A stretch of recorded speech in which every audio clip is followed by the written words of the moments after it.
The hum of a nightingale. 7 was the first thing you noticed. A deep, resonant thrum that vibrated up through the soles of your shoes and settled in your bones.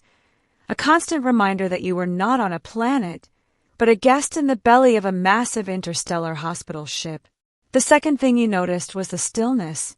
In the critical care ward, patients drifted in a pharmacological purgatory between life and death, their bodies fighting infections humanity had never encountered on worlds they'd never see again. I was a junior medical records administrator, a number cruncher lost in a world of healers. My name is Elias Vance, and my universe was data pads and biomonitor logs, not blood and sutures. The chaos of the ward was a foreign country to me. That's why she stood out. Her name was Liana. She was a nurse in the ICU, and she was the most serene person I had ever seen. While other nurses moved with a frantic, coffee-fueled energy, Liana glided. Her skin was the color of a calm sea on a distant world, a soft, powdery blue that was striking but not alien. Her eyes were large and dark, holding a depth of calm that could soothe a panicking patient with a single glance. She was dedicated, precise, and universally respected. She was also, to my knowledge, the only non-human on the medical staff. We were all Terrans, or from Mars or the Belt. Liana's homeworld was listed as Kepri, a water-rich colony I'd only ever seen in stellar cartography files.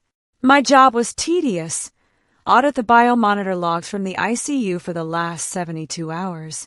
A minor glitch in the data relay system meant the automatic backups were incomplete, and a senior physician needed the records for a postmortem review.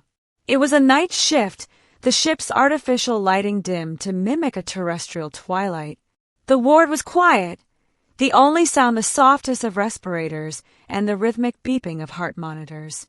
I found Liana at the central nursing station, her blue hands gracefully entering notes on a terminal. "Hey, Liana," I whispered, holding up my data pad. "Sorry to bother you. I need to pull the raw logs for Pod 3. The system says access is restricted to on-site personnel only for the next few hours. Some kind of security lockout." She looked up, and a gentle smile touched her lips. "Of course, Elias. It's a new security patch. It's meant to prevent remote tampering during critical care. I can key you in." She led me to the small, glass-walled alcove that served as the ICU's secondary data hub. As she leaned over the panel to enter her credentials, I fumbled with my data pad, nearly dropping it. In catching it, I accidentally hit the door control. The heavy, airtight door slid shut with a soft hiss, sealing us in the small, soundproofed room. "Sorry," I blurted out, my face flushing. "Clumsy." Liana just shook her head, that serene smile still in place. "It's a small space. Don't worry about it." She tapped the panel. "There, you should have access now. The logs are all there." I connected my pad and started the download.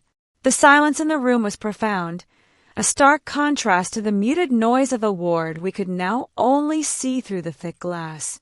I was acutely aware of her presence beside me, a faint, clean scent like ozone after a rain. And then the monitors went dark. Not just the ones in the hub, but all of them. The soft beeping from the ward ceased. The hum of the ship's systems faltered and died. For one terrifying second, there was absolute, utter silence, followed by the panicked whoop of emergency alarms and the sickening red glow of emergency lighting. A full system power failure on a hospital ship was a catastrophe. Life support, gravity, surgical systems, everything was down. "Gravity will be next," I shouted, panic seizing me. Liana didn't move. She stood perfectly still, her large, dark eyes closed. Her blue skin seemed to shimmer faintly in the red gloom. Then she placed her palms flat against the metal wall of the hub. Her lips moved, but I heard no sound. A look of intense concentration, unlike any human expression, contorted her features. And then I felt it, a vibration, not the familiar hum of the ship, but something deeper, more organic. It was a pulse, A slow, rhythmic thrum that seemed to emanate from Liana herself and spread out through the walls. The emergency lights flickered. The main lights buzzed and then hummed back to life, followed by the familiar beeping of the monitors. The ship-wide alarms cut out, replaced by the confused chatter of the emergency comms. My mouth was hanging open. Liana removed her hands from the wall and took a deep, shuddering breath. She looked exhausted, drained. She turned and saw the expression on my face. The serene mask slipped, and for the first time, I saw fear in her dark eyes. The auxiliary power must have kicked in, I stammered, trying to rationalize what I had just witnessed. It was impossible. It had to be a coincidence. She stepped closer to me, her blue face inches from mine. The scent of ozone was stronger now. She placed a cool, three-fingered hand on my arm. Her touch was electric. "Elias," she whispered, her voice so low I had to strain to hear it over the renewed hum of the ship. "You saw nothing. It was a system reboot. The backup generators. Do you understand?" My mind was reeling. "But your hands, the walls." I felt something. What was that? Her grip on my arm tightened just a fraction. Her eyes, so close, seemed to hold galaxies of fear and ancient knowledge.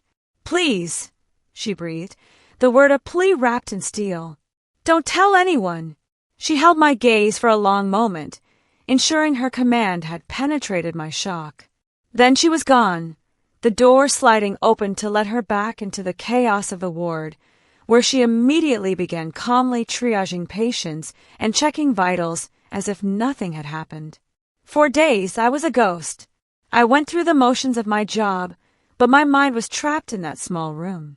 I replayed the scene 1,000 times. The power failure, the pulse, the way the ship's lights flickered back to life, in rhythm with the vibrations from her body. I started researching Kepri. The files were sparse, but one xenobiology paper mentioned a theory that the Keprians evolved in the deep oceans of their world, in complete darkness, and had developed unique bioelectrical and sensory abilities to communicate and navigate. Some fringe scientists had even speculated about a form of biological sonar, or the ability to sense and manipulate electromagnetic fields. Could Liana do that? Had she somehow felt the ship's failing power grid and, in a desperate act, used her own body as a conduit, a living jumper cable, to jumpstart the auxiliary systems? The idea was insane, a violation of every physical law I knew. But it was the only explanation that fit.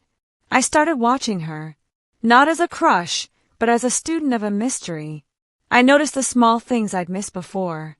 The way she'd sometimes pause and tilt her head, as if listening to something no one else could hear. The way a flickering light in a patient's room would stabilize the moment she walked in. How she always seemed to know which machine was about to fail, calling for a replacement before it even beeped its first warning. 2 weeks later, the Nightingale, 7, was hit by a coronal mass ejection from a nearby star. The radiation shielding held, but the electromagnetic pulse was devastating. We were plunged into darkness again, but this time it was different. This wasn't a minor system failure. This was a total, catastrophic event. The emergency lights didn't come on. The backups were fried. We were a dead ship, adrift with hundreds of patients on life support that was rapidly failing. Panic was a living thing in the corridors, a shrieking, clawing beast. I was in the mess hall when it hit, and I fought my way through the screaming crowd, my only thought to get to the ICU. To get to her. The ward was bedlam.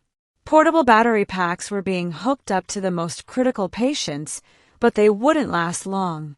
Doctors were shouting orders that couldn't be heard over the blare of secondary alarms. In the center of it all, I saw her.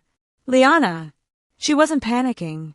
She was standing in the middle of the room, her blue skin seeming to glow with its own faint, ethereal light. Her eyes were closed, her arms outstretched. Her face was a mask of pure, focused agony.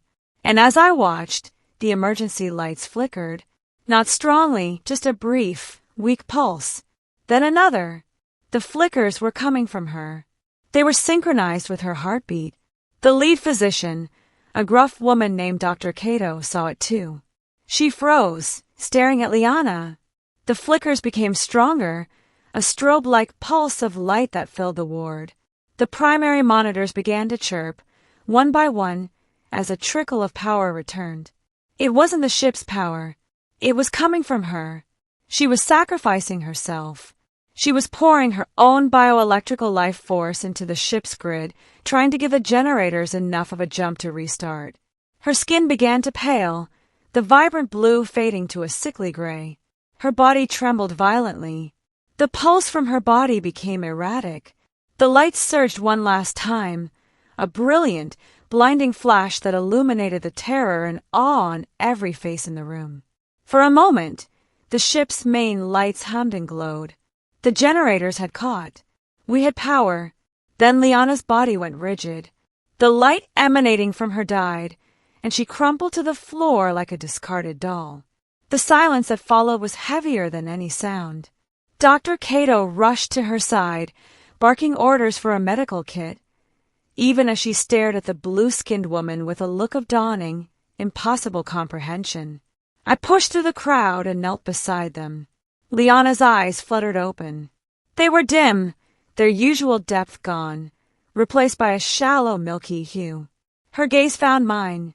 Her lips moved, but no sound came out. I leaned closer, my ear almost touching her mouth. Her breath was a faint, warm whisper. "Don't," she breathed, the word a final, fragile plea. "Don't tell anyone." A faint, sad smile touched her gray lips. Then her eyes closed, and the last trace of light faded from her blue skin, leaving it the color of a cold, dead stone. The official report stated that Nurse Liana of Capri died in the line of duty during the CME event, a heroic victim of the ensuing chaos. It was a lie, but one we all agreed to tell. Dr. Cato looked at me across Liana's still body, and in that shared glance we made a pact. We had seen the impossible. We had seen a woman become a star, if only for a moment, to save us all. The galaxy wasn't ready for that truth. They weren't ready for a nurse who could hold a ship together with her own life force. I think about her every day. I left medical records and became a xenobiologist, driven by a need to understand. I study the Caprians now. They're a quiet, reserved species, keeping mostly to their ocean worlds. And I know why. They're not hiding from us. They're protecting us from a truth we're not evolved enough to handle, that the universe is far more connected, far more alive, and far more fragile than we can possibly imagine. Liana didn't just whisper a secret to me. She gave me a burden. The burden of knowing that the greatest miracles aren't born from technology, but from the quiet, desperate sacrifice of a blue-skinned nurse who asked only one thing in return for saving us all, her anonymity. And I have kept my word. Until now,